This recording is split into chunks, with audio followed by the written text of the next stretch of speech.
오늘 요한계시록 22장 전체 말씀을 함께 공부하게 될 거고요. 합독하실 때는 가장 마지막 두 절 말씀 22장 20절 21절 말씀 우리 합독하도록 하겠습니다. 자리에서 다 일어나셔서 우리 두 절 말씀 함께 합독하도록 하겠습니다. 함께 읽습니다. 시작. 이 모든 계시를 증언하시는 분이 이렇게 말씀하셨습니다. 그렇다.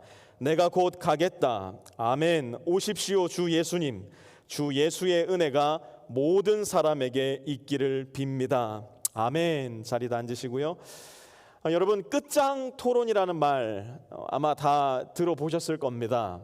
다른 의견을 가지고 있는 너댓 명의 사람들이 원탁에 빙그러니 둘러앉아서 그야말로 끝까지 나의 의견을 고수하고 나와 다른 관점을 가진 사람들에게 나의 관점을 고집하는 것, 끝까지 한번 가보자 해서 끝장 토론이라는 말이 붙었는데요.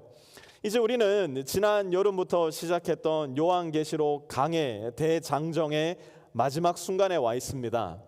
그런데 22장을 가만 묵상하고 또 계속해서 들여다보면 천국에서 마치 끝장 토론이 이어지고 있는 것이 아닌가 싶은 착각이 생길 정도입니다. 다만 우리가 흔히 알고 있는 끝장 토론과는 조금 성격이 다른 것 같아요. 모두가 똑같은 관점을 가지고 자기가 알고 있는 바를 또한 자기가 외치고 싶은 경배의 이야기를 동일한 인물에게 올려드리고 있는 모습을 요한계시록 22장에서는 발견할 수 있는데요. 오늘 4명의 등장인물들을 함께 살펴보면서 이들은 어떻게 천국에서 끝장 토론을 이어가고 있는가 여러분들과 함께 살펴보려고 합니다. 먼저 요한의 이야기를 한번 들어보도록 하겠습니다. 1절과 2절부터 봅니다. 천사는 또 수정과 같이 빛나는 생명수의 강을 내게 보여주었습니다. 그 강은 하나님의 보좌와 어린 양의 보좌로부터 흘러나와서 도시의 넓은 거리 한가운데를 흘렀습니다. 요한은 지난주 살펴보았던 새하늘과 새 땅, 우리가 영원히 살게 될 천국에서 생명수의 강을 보게 되었다고 이야기합니다. 그런데 그 생명수의 강의 수원지가 어딘가, 어디가 그 생명수의 시작인가 거듭해서 거슬러 올라가 보았더니 요한이 발견한 것이 무엇이냐면 하나님과 어린 양의 보좌로부터 생명수가 흘러나오고 있다는 사실을 발견하게 되었어요. 여러분, 예수님께서 우물가에서 만나셨던 여인의 이야기 혹시 기억하십니까? 내가 누군 줄 알았더라면 오히려 너가 나에게 물을 달라고 했을 것이고 내가 주는 물을 너가 마신다면 너는 영원히 목마르게 되지 않을 거야. 우물가의 여인에게 말씀하셨어요. 또 성전에 서셔서 많은 사람들에게 이야기하셨습니다. 누구든지 목마르거든 나에게로 오너라. 내가 주는 물을 마시는 자마다 목마르지 아니할 것이다. 예수님께서 말씀하셨어요. 요한은 지금 환상 가운데 천국에 있는 영원한 생명수의 수원지 곧 하나님과 어린 양의 보좌를 바라보고 있는 것입니다. 그 물줄기의 기운을 받아 무슨 일이 일어났는가 봤더니요, 2절 보십시오. 강 양쪽에는 12종류의 열매를 맺는 생명나무가 있어서 달마다 열매를 내고 그 나뭇잎은 민족들을 치료하는 데 쓰입니다. 거기에 보니까 무엇이 있느냐? 12종류의 열매를 맺는 생명나무가 있대요. 여러분, 우리가 창세기에 등장하는 에덴 동산을 떠올릴 때 우리는 흔히 선악과를 떠올립니다. 그런데 그 선악과가 있던 바로 그 자리에 생명나무도 함께 있었다는 사실을 우리는 쉽게 잊어버리게 됩니다. 창세기 2장 9절 한번 보십시오. 주 하나님은 보기에 아름답고 먹기에 좋은 열매를 맺는 온갖 나무를 땅에서 자라게 하시고 동산 한가운데는 생명나무와 선과 악을 알게 하는 나무를 자라게 하셨다. 그리고 우리가 잘 아는 것처럼 하나님은 엄하게 아담과 하와에게 명령하셨어요. 이 열매를 따먹게 되는 날 너희는 정녕 죽게 될 것이다. 그런데 안타깝게도 아담과 하와는 그 선을 넘어버렸어요. 그러자 그들에게 무슨 일이 일어났는가? 창세기 3장 22절입니다. 보아라, 이 사람이 우리 가운데 하나처럼 선과 악을 알게 되었다. 이제 그가 손을 내밀어서 생명나무의 열매까지 따서 먹고 끝없이 살게 하여서는 안 된다. 아담과 하와가 그들의 자유로서 하나님이 아닌 그들 스스로를 하나님으로 삼아버렸을 때 그들은 영원한 생명을 그들에게 줄 수 있는 생명나무를 향한 접근권을 잃어버리게 되었어요. 그 결과로 그들에게, 또한 아담과 하와의 후손인 저와 여러분에게 이 죽음이라는 질병이, 죽음이라는 전염병이 계속해서 이어져 내려오게 된 것이에요. 그런데 하나님의 나라가 예수 그리스도와 함께 다시 오게 될 때에 무슨 일이 일어난다고요? 아담과 하와가 잃어버렸던 그 생명나무를 다시금 되찾게 될 거라는 거예요. 거기에서 우리는 무엇을 하게 될 것인가? 3절과 4절 함께 봅니다. 다시 저주를 받을 일이라고는 아무것도 그 도성에 없을 것입니다. 하나님과 어린 양의 보좌가 도성 안에 있고 그의 종들이 그를 예배하며 하나님의 얼굴을 뵐 것입니다.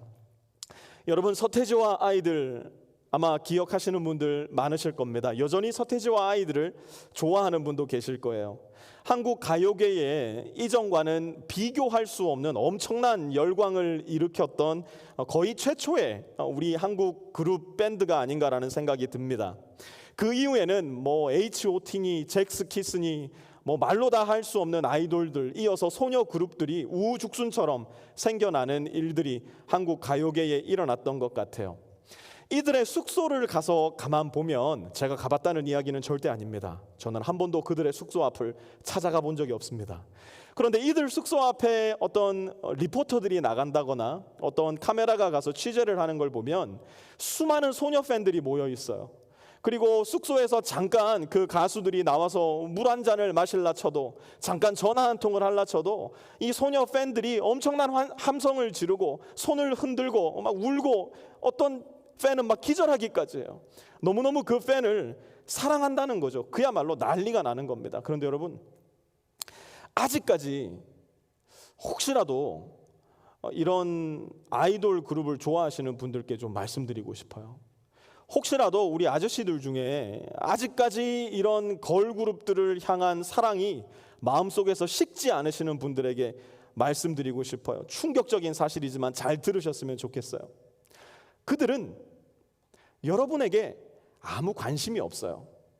여러분들이 아무리 뜨거운 사랑과 아무리 뜨거운 성원을 보낸다 하더라도 그들은 여러분들에게 아무 관심이 없어요. 그들 앞에 서면 막 기절을 할 정도로 그들을 사랑한다 해도요, 그들은 여러분이 감기 걸렸을 때 눈 하나 깜짝하지 않을 거라고요. 왜냐? 그들은 여러분을 사랑하지 않으니까요. 그런데 천국은 어떠냐? 우리는 하나님을 예배할 것이고 우리는 하나님을 볼 것인데요, 여기에서 볼 것이다라고 쓰인 헬라어 동사는 호라오라는 동사였어요. 그런데 이 동사의 뜻은 마치 소녀 팬이 아이돌 가수를 바라보는 그런 눈빛으로서의 일방적 보는 것이 아니라, 사랑하는 연인 사이가, 사랑하는 부부 사이가 서로를 바라보는 그 애틋하고도 뜨거운 눈빛, 더 나아가 아버지가 자기의 딸을 바라보는 그 사랑 깊은 눈빛으로서의 의미가 여기에서 쓰인 호라오, 보다라는 동사의 의미였어요. 그렇게 하나님을 가까이에서 뵙게 되고 하나님이 우리를 마치 연인처럼, 우리를 마치 딸처럼 바라보시니 저와 여러분에게 무슨 일이 생기는가? 4절 이어서 봅니다. 그들의 이마에는 그의 이름이 적혀 있고, 우리의 이마에 하나님의 이름이 적혀 있대요. 하나님의 이름이 무엇인데요? 전능하신 하나님, 은혜로우신 하나님, 자비로우신 하나님, 오래 참으시는 하나님, 구원을 베푸시는 하나님, 생명의 하나님, 창조주 하나님, 그야말로 셀 수 없을 만큼 많은 하나님의 이름을 우리는 나열할 수 있을 거예요. 그분의 능력과 신성과 사랑과 은혜의 깊이를 따라서 우리가 하나님을 닮게 되는 것, 그것이 바로 천국에서 일어나게 되는 일이라는 거예요. 왜요? 하나님과 우리가 마치 아버지가 딸을 바라보듯 날마다 그렇게 서로를 바라보니, 연인이 서로를 바라보며 친밀한 사랑의 관계를 누리듯 그렇게 하나님과의 관계를 맺게 되니 저와 여러분이 하나님을 닮지 않고 배기겠냐는 거예요. 요한의 이야기를 가만 듣고 있던 천사가 이제 요한에 이어서 그의 이야기를 시작합니다. 천사의 이야기를 한번 들어보시죠. 6절입니다. 천사가 또 나에게 말하였습니다. 이 말씀은 믿음직하고 참되다. 이 말씀은 어떻다고요? 믿음직하고 참되다. 자, 그렇다면 천사가 이야기하는 이 말씀은 도대체 어떤 말씀일까요? 요한계시록의 마지막에 와서 이 말씀이라고 하니 당연히 요한계시록 전체의 말씀일 거고요. 더 나아가 우리가 가지고 있는 성경의 모든 말씀을 포함하기도 할 거예요. 그리고 6절에서 우리가 만나는 이 천사는 요한계시록 1장 1절에 등장하는 천사와 동일한 천사일 가능성이 굉장히 높을 겁니다. 1장 1절 한번 보세요. 이것은 예수 그리스도의 계시입니다. 이 계시는 곧 일어나야 할 일들을 그 종들에게 보이시려고 하나님께서 그리스도에게 주신 것입니다. 그런데 그리스도께서는 자기의 천사를 보내셔서 자기의 종 요한에게 이것을 알려주셨습니다. 예수 그리스도의 계시, 곧 앞으로 일어나야 할 일들에 대한 계시를 천사가 요한에게 보여준 것이에요. 소아시아 7교회에 대한 예수 그리스도의 예언들, 이어서 이번 여름에 공부했던 7년 대환란의 끔찍한 사건들, 바벨론과 음료로 상징되는 사탄과 그의 선지자와 그를 따르는 존재들의 마지막 멸망의 이야기, 예수님의 다시 오심과 그때를 기준으로 시작될 천년왕국, 그리고 다시 오실 영원한 새하늘과 새 땅에 대한 이야기들, 이 모든 말씀들이 어떻다고 말씀하고 있습니까? 22장 6절 다시 한번 보세요. 이 말씀은 믿음직하고 참되다. 우리 다 같이 한번 이 말씀 같이 읽어보죠. 시작. 이 말씀은 믿음직하고 참되다. 그런데 그 중에서도 절대로 영어로는 never ever ever, 제가 잘 못하는 영어를 쓸 때면 굉장히 중요하다는 이야기입니다. 절대로 잊으면 안 되는 말씀이 있으니 그 말씀이 뭐냐?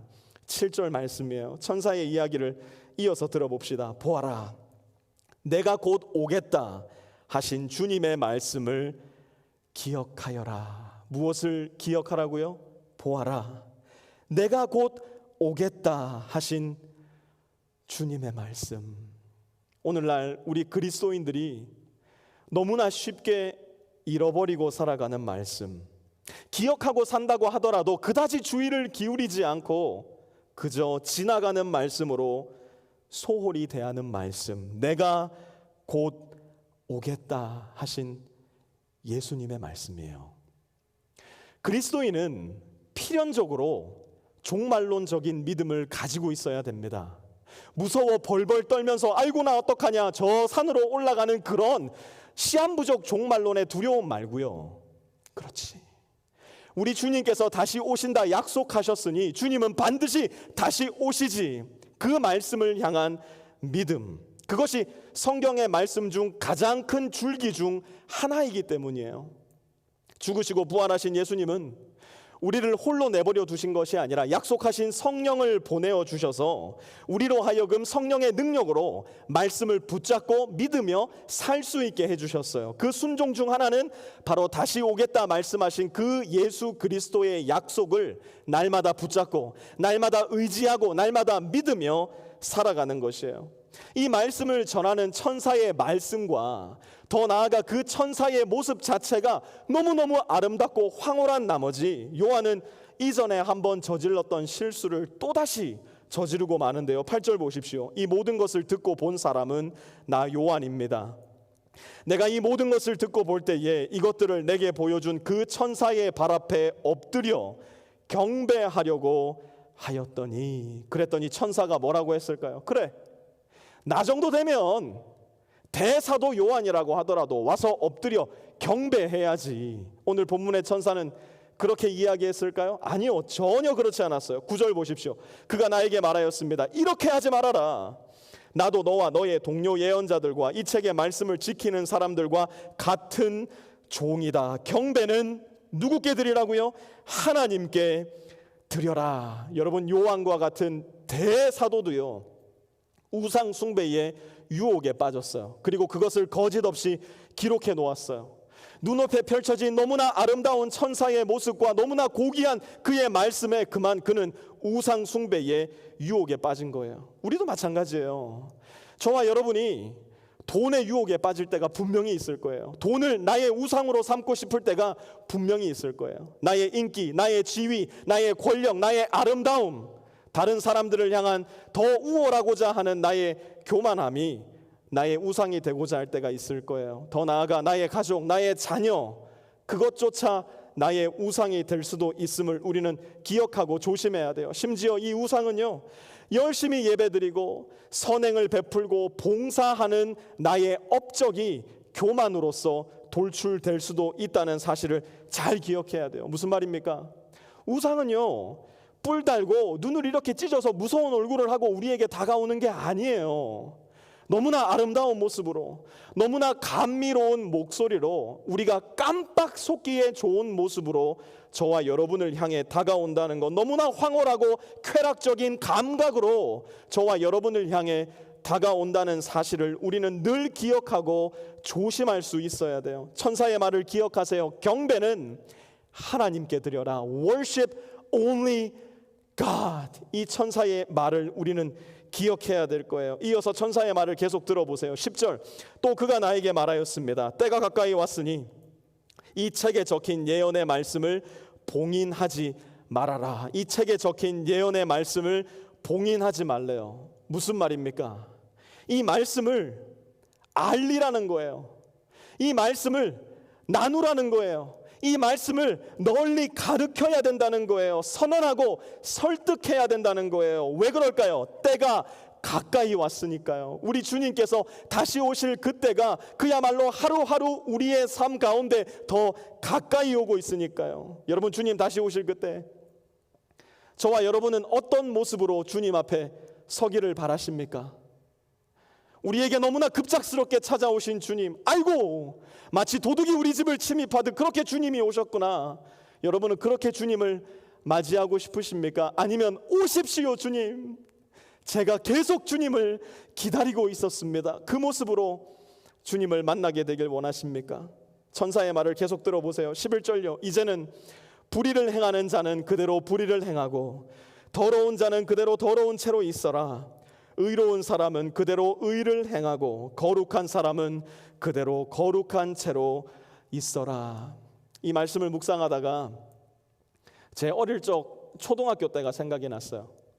제가 초등학교 다닐 때 학교 교실 바닥과 복도는요 이렇게 마루로 되어 있었어요. 그래서 집에서 못 쓰는 수건을 하나씩 가지고 오너라 그래서 그 수건을 이렇게 걸레처럼 만들어 가지고요, 선생님이 왁스를 이렇게 마룻바닥에 뿌려주면 자기의 구역을 정해줬어요. 자, 구본성은 여기 닦고, 박명준은 저기 닦고, 이그갑은 저기 닦고, 그러면 이제 거기를 막 열심히 닦아가지고 반들반들 윤인하게 만들어야 되는 거예요. 그런데 참 희한하게 내동 열심히 닦고 있을 때는 선생님이 한번 들어오지도 않다가 잠깐 쉬고 있는데 선생님이 들어오시는 거예요. 반대로 옆에 있는 친구는 내동 안 닦고 있다가 그때만 잠깐 닦았는데 선생님이 탁 들어오셔가지고 그 모습을 보고는 얘기하시는 거예요. 야, 쟤는 저렇게 열심히 닦는데 구본성 너는 왜 이렇게 뺀질거리고 있냐? 그때 제 마음속에 찾아오는 그 당혹감, 부끄러움, 수치심, 더 나아가 억울함. 선생님은 그 순간만 볼 수 있기 때문에 오해할 수 있지만 예수님은 그렇지 않아요. 예수님은 순간을 보시는 분이 아니라 영혼을 보시는 분이에요.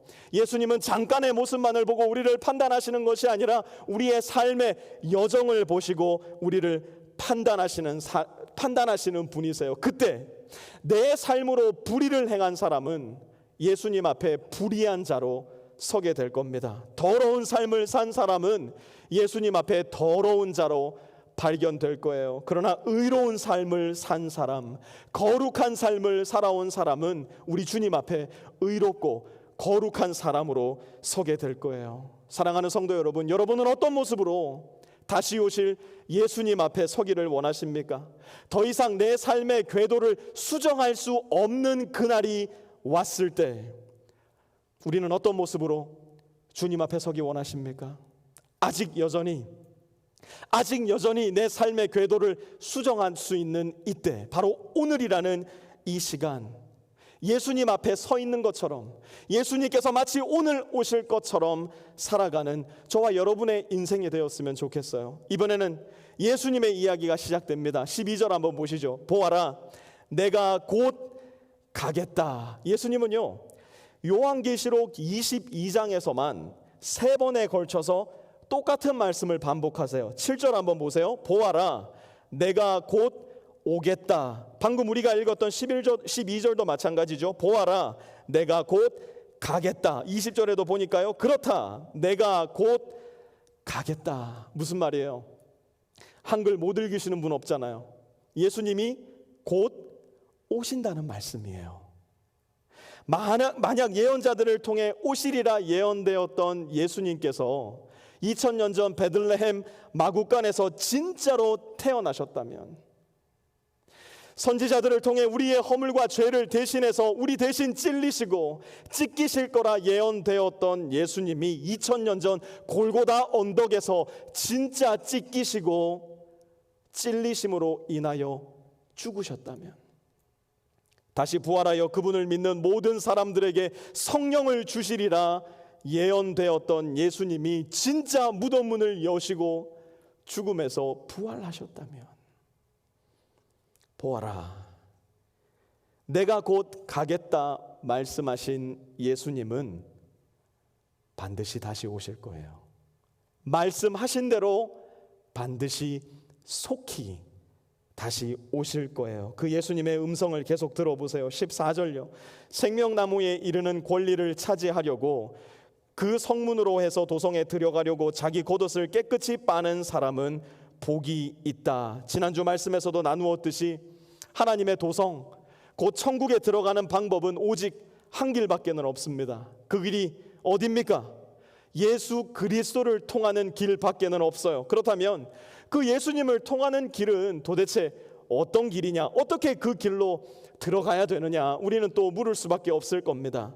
방금 읽은 말씀에서 예수님은 자기 겉옷을 깨끗이 빠는 사람이 복 있는 사람, 곧 예수님을 통해 천국에 들어갈 사람이라고 말씀하세요. 그러면 나의 겉옷을 우리는 어떻게 깨끗이 빨 수 있을까요? 타이드 세제를 써가지고 막 2시간, 3시간씩 세너타이즈 모드로 해서 뜨거운 물로 날마다 내 겉옷을 삶으면 우리는 내 겉옷을 깨끗이 빠는 사람, 그래서 천국 도성에 들어가는 사람이 될 수 있는 것일까요? 요한은 이미 앞서 그의 환상 속에서 겉옷을 깨끗이 빠는 사람들이 누구인지를 명확하게 보여주었어요. 이 사람들은 누구냐? 7장 14절 보십시오. 이 사람들은 큰 환난을 겪어낸 사람들입니다. 그들은 어린 양이 흘리신 피에 자기들의 두루마기를 빨아서 희게 하였습니다. 뭐라고요? 그들은 어린 양이 흘리신 피에 자기들의 두루마기를 빨아서 희게 하였습니다. 아하, 어린 양, 예수 그리스도께서 십자가 위에서 나의 죄를 씻어내기 위해 흘리셨던 그분의 피, 곧 보혈, 그것에 의지하는 사람이 천국에 들어갈 수 있는 사람이라는 거예요. 여러분, 천국에도 드레스 코드가 있다는 거 압니까? 천국의 드레스 코드는 보혈 드레스예요. 천국에서는 구찌 아무 소용 없어요. 샤넬도 아무 소용 없어요. 그런 거에 욕심내지 마세요. 천국에서 유일하게 먹히는 브랜드는요, BJ밖에 없습니다. BJ가 뭘까요? Blood of Jesus. 예수님의 피가 우리에게는 유일한 브랜드가 되는 거예요. 그 브랜드만이 우리를 천국에 들어갈 수 있게 하는 거라는 겁니다. 그러니 날마다 우리가 거듭해서 입고 또 입어야 할 것, 날마다 거듭해서 의지하고 또 의지해야 할 것은 바로 예수 그리스도의 보혈밖에 없다는 거예요. 바로 그 보혈에 우리가 의지할 때 나의 행위나 나의 감정이나 나의 업적을 의지하지 않고 나의 죄를 의지하지 않고 그 모든 것과 관계없이 예수 그리스도께서 나를 위해 행하신 그 보배로운 일을 우리가 기억하고 믿을 때 우리는 우리의 겉옷을 깨끗이 빨고 오실 예수님을 맞이할 준비된 신부들이 되는 것이에요. 예수님의 이야기를 듣고 있던 성령과 신부는 이제 더 이상 참을 수 없다는 듯이 자리를 박차고 일어나 외치기 시작합니다. 17절 보십시오. 성령과 신부가 오십시오 하고 말씀하십니다. 17절에는요, 두 개의 오십시오가 등장해요. 첫 번째 오십시오는 예수님을 향해서 신부와 성령이 함께 외치는 오십시오예요. 여러분, 저와 여러분의 마음 가운데 이 외침이 있었으면 좋겠어요. 이 소원함이 있었으면 좋겠어요. 오실 예수님을 향해서 주님 오십시오, 나의 예수님 하루빨리 오십시오라는 그 외침이 저와 여러분 마음 가운데 오늘 본문에 등장하는 이 신부와 성령과 함께 그 바람이 있기를 바라요. 지난 여름부터 우리 집에 개를 키우기 시작했어요. 이 강아지에게 예상외로 제가 참 많은 걸 배우게 됩니다. 얘는요, 제가 이렇게 교회를 갔다가 집에 돌아가면요, 막 좋아서 어쩔 줄을 몰라요. 얘가 날 왜 이렇게 좋아하지? 라는 생각이 들 정도로 막 좋아서 어쩔 줄을 몰라요. 집 앞에 차를 딱 대면요, 이미 소리를 딱 듣고 알아요. 그래서 막 짖는 소리가 들리기 시작해요. 혹시 나를 싫어해서 짖는 소린가? 라는 생각을 해본 적이 없어요. 반가운 짖는 소리예요. 문을 열기 위해서 열쇠를 집어넣으면요, 그 소리가 더 커집니다. 문을 열고 들어가면 막 제 주위를 뺑글뺑글 돌면서 좋아서 어쩔 줄을 몰라요. 막 발을 막 앞에서 구르면서 자기 한번 봐달라고. 이제 뭐 좀 급한 일이 있어서 다른 걸 먼저 할라 치면은 막 제 몸 위로 올라타가지고 자기 봐달라고 그렇게 저를 반기는 모습을 보게 됩니다. 그 강아지의 얼굴을 보면 제 착각일 수도 있겠지만 막 웃는 얼굴이 가득해요. 막 얼굴에 한바구음이 가득해요. 우리 주인 왜 이렇게 늦게 오셨냐고, 하루 종일 우리 주인 기다리고 있었다는 그 말을 저한테 착각일 수도 있지만 어쨌든 저는 그렇게 느껴져요. 그런데 가끔씩 우리 애들은요, 제가 집에 가도 지네 할 일 바빠가지고 이렇게 별로 아는 척을 안 할 때가 있어요. 게임하느라 바쁘고, 친구랑 뭐 화상 채팅하고 있느라 바쁘고, 뭐 하고 있느라 바쁘고, 집에 들어왔는데 얘들아 불러도 반응이 별로 없을 때가 있어요. 그러면 좀 마음이 섭섭해요. 걔도 이렇게 날 반겨주는데 우리 애들이 날 이렇게 안 반겨주네 라는 섭섭한 마음이 제 마음속에 들 때가 있어요. 혹시 예수님도 저와 여러분을 향해서 그 마음 갖고 계시진 않을까요? 온 세상의 피조 세계가 오실 예수님을 기다리면서 신음하고 있다고 했는데, 온 우주 만물이 다시 오실 예수님과 함께 완전한 회복을 입게 되기를, 그래서 주님 오시기만을 기다리고 있는데, 하나님 형상대로 창조된 하나님의 자녀된 저와 여러분이 주님의 오심을 기다리지도 않고 기대하지도 않고 있다면, 여러분 표현이 좀 과격해서 죄송합니다만 저와 여러분은 우리 집 개만도 못한 존재로 하나님 앞에 발견될지도 몰라요. 우리에게 예수님을 생각할 때 이 간절한 기다림이 있었으면 좋겠어요. 주님, 어서 오십시오. 주님, 하루빨리 오십시오. 주님을 맞을 준비를 하며 오늘도 주님 앞에 살아갑니다. 동시에 우리는 또 다른 사람들, 여전히 영원한 멸망에 이르는 길을 꾸준히도 걷고 있는 사람들을 향해서 오십시오라고 외칠 수 있어야 돼요. 17절 이어서 계속 볼게요. 이 말을 듣는 사람도 또한 오십시오 하고 외치십시오. 목이 마른 사람도 오십시오. 생명의 물을 원하는 사람은 거저 받으십시오. 목이 마른 사람, 생명의 물을 원하는 사람은 여전히 이 세상 가운데 너무나 많이 있는데, 그들을 향해서 예수 그리스도의 복음을 전하여 오십시오라고 이야기하는 그리스도인은 갈수록 희귀해지는 시대를 저와 여러분이 살아가지 않나 싶은 생각이 듭니다. 부끄러워서, 분위기가 그 분위기가 아니라서, 내가 그 이야기를 하면 이 사람들이 나를 어떻게 생각할까 두려워서, 요즘 분위기가 그렇게 대놓고 예수님 얘기하는 분위기가 아니라서 우리는 그만 입을 꾹 다물고 있는, 성경에는 찾아볼 수도 없는 무늬만 그리스도인이 되어가고 있는 것은 아닌가 한번 고민해 봐야 될 주제인 것 같아요. 여러분 혹시 물에 빠져보신 적 있으십니까? 물에 빠진 사람은요, 물 바깥에 있는 사람이 날 어떻게 생각할까 전혀 염려하지 않아요. 지금 물 바깥에 있는 사람들 분위기가 열심히 재밌게 놀고 있는데 내가 살려달라 그러면 안 되는 분위기인 것 같아서 분위기 깨기 싫어서 살려달라고 말하지 않는다? 내 나이가 지금 50인데 경망스럽게 살려주세요 라고 얘기하기가 조금 창피해서 그냥 뭐 물에 빠져 죽지, 이렇게 생각하는 사람은 아무도 없어요. 살려주세요, 나를 좀 봐주세요, 나 좀 살려주세요. 물에 빠진 사람은 외칠 수밖에 없어요. 왜요? 살아야 되니까요. 분위기가 중요합니까?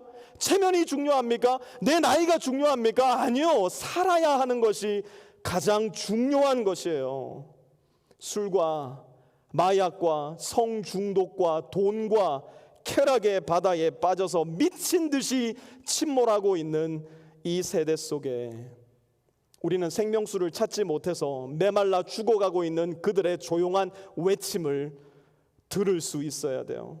때를 얻든지 때를 얻지 못하든지 아직도 예수 그리스도를 믿지 않고 있는 알지 못하는 우리의 이웃들을 향해서 우리의 언어로서 우리의 삶으로서 오십시오. 생명의 예수님께 오십시오. 이 생명수를 마시고 내가 먼저 예수님을 잘 믿어 구원받은 예수 그리스도의 신부가 되어야 하고 예수님의 신부가 된 우리의 소명과 사명은 계속해서 나의 일터와 가정과 관계 속에 예수 그리스도의 사랑과 복음을 나누는 것, 그것이 바로 저와 여러분이 받은 특권이며 의무라는 겁니다. 이 모든 이야기를 들은 요한은 조용히 자리에서 일어나 말합니다. 18절요. 나는 이 책에 기록한 예언의 말씀을 듣는 모든 사람에게 증언합니다. 누구든지 여기에 덧붙이면 하나님께서 그에게 이 책에 기록한 재앙들을 덧붙이실 것이요. 여러분, 이게 이단들의 특징 아닙니까? 이단들은 늘 성경 말씀 어딘가에 자기의 이야기를 덧붙여요. 특별히 이 요한계시록 이야기에 자기를 추종하게 만들기 위해서, 잘못된 믿음을 심어주기 위해서 무엇인가를 덧대는 일을 끊임없이 반복해 왔어요. 이만희, 문선명, 정명석 다 똑같아요. 그렇게 해서도 안 되고 그러한 거짓 말씀에 속아서도 안 돼요. 성경 말씀은 있는 그대로 읽고 묵상하고 믿어야 돼요. 그래서 성경 66권을 한 권 한 권 차례차례 공부하는 것이 그토록 중요한 일이에요. 한 절 한 절 성경 말씀을 유심히 살피는 습관이 우리 그리스도인들의 삶 가운데 심기어져 있어야 돼요. 내일부터 시작되는 비탐성 얼마나 좋은 기회입니까? 성경 한 절 한 절 한 장 한 장을 계속해서 읽어 나가면서 함께 공부하는 일 한번 열심히 참여하고 따라해 보세요. 제가 보장할게요. 아무리 제가 성경을 못 가르친다고 해도 성경 말씀 자체의 능력과 힘이 있기 때문에 여러분이 성경을 여러분의 손으로 펴고 여러분의 눈으로 읽고 여러분의 영혼으로 받아들이기 시작할 때 여러분의 삶 가운데 말씀의 능력이 드러나기 시작할 거예요. 19절도 이어서 한번 봅시다. 또 누구든지 이 예언의 책에 기록한 말씀에서 무엇을 없애버리면 하나님께서 이 책에 기록한 생명나무와 그 거룩한 도성에서 그가 누릴 몫을 없애버리실 겁니다. 초대 기독교에 있었던 아리우스, 펠라기우스, 그리고 미국 역사에 있었던 토마스 제퍼슨, 자유주의 사상가와 신학자들 다 무슨 일을 한 겁니까? 자기 마음에 들지 않는 말씀들을 제거해버린 거예요. 자기의 지성과 이성으로 이해할 수 없는 것들을 전부 다 말씀 속에서 빼버렸어요. 여러분, 성경의 말씀은 1차적으로는 우리에게 완전하게 이해하라고 주어진 것이 아님을 우리는 기억해야 돼요. 그러면 왜 우리에게 말씀을 주셨을까요? 믿으라고 주신 거예요. 우리의 영혼과 마음 가운데 믿으라고 주신 거예요. 이해함으로 말씀을 받아들이는 것은 대단히 중요하고 좋은 일이에요. 그리고 우리가 추구해야 할 일이에요. 그러나 우리의 작은 뇌와 이성과 사고로 모든 우주 만물을 창조하시고 지금도 그 우주 만물을 운행하고 계신 하나님을 완벽하게 이해하고 나서야 내가 그분을 믿겠다라고 이야기하는 것은 마치 내 발밑에 있는 개미가 내가 당신을 완전히 이해하기 전에는 당신의 존재를 인정하지 않겠어, 그 작은 머리를 바짝 치켜들고 바락바락 우리에게 우기는 것과도 같은 것이라는 겁니다. 그런 점에서 중세신학자 안셀무스의 말은 우리에게 참 울림이 큰 말인 것 같아요. 그분은 이렇게 말씀하셨어요. 우리는 믿기 위해 아는 것이 아니라 알기 위해 믿는다. 우리는 믿기 위해 아는 사람이 아니라 알기 위해 믿는 사람들이 되어야 돼요. 무슨 말입니까? 믿음이 먼저예요. 믿음은 우리가 이전에 감히 깨닫지 못했던, 알지 못했던 수많은 진리를 일깨워주고 보여주고 우리에게 열어줄 것이기 때문이에요. 그러므로 그 어떤 성경의 말씀도 저와 여러분의 임의대로 내 마음에 들지 않는다고 뺄 수 없어요.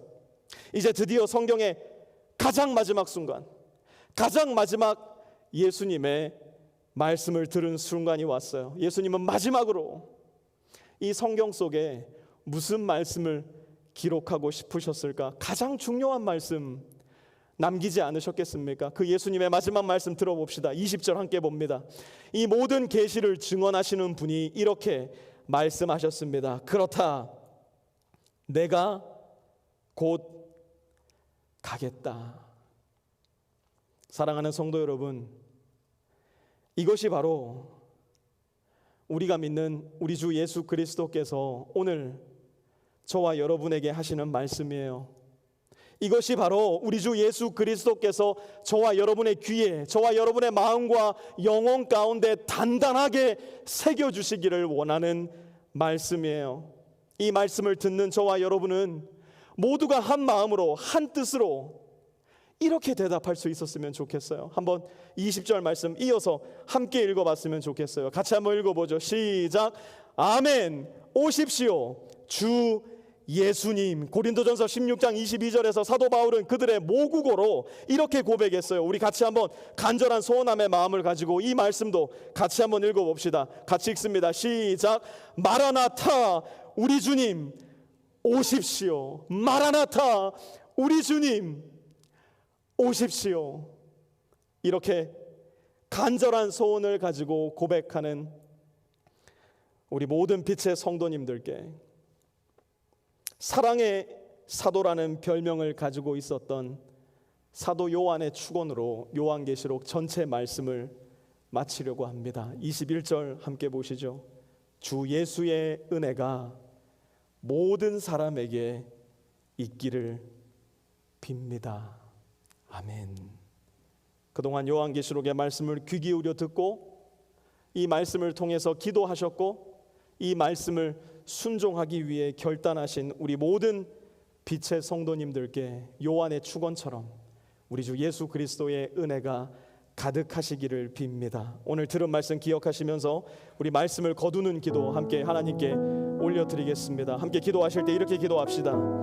내가 곧 다시 오겠다 약속하신 예수님의 말씀을 기억하면서 매일을 살아가는 제가 되게 해주십시오. 주님 오실 그날 나는 어떤 모습으로 주님을 뵙게 될까 날마다 생각하며 오늘이라는 하루의 삶을 지혜롭게 살게 해주십시오. 아무리 많이 가져도, 아무리 높이 올라가도, 아무리 많은 사람들의 인기를 누려도 여전히 목마를 수밖에 없는 인간 본성을 하루빨리 깨닫고 영원한 생명수 되신 예수님 앞으로 정직하고 신속하게 나와 천국의 소망을 가지고 살게 해주십시오. 아멘. 오십시오 주 예수님. 마라나타, 우리 주님 오십시오. 우리 조용한 목소리로 이 마음의 간절함으로 함께 기도하겠습니다.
말씀하신 대로 다시 오실 예수 그리스도를 기대하고 기다리며 오늘이라는 하루의 시간을 살아계신 예수님 앞에서 날마다 성실하게 살아가는 우리 빛의 성도들이 되기를 원합니다.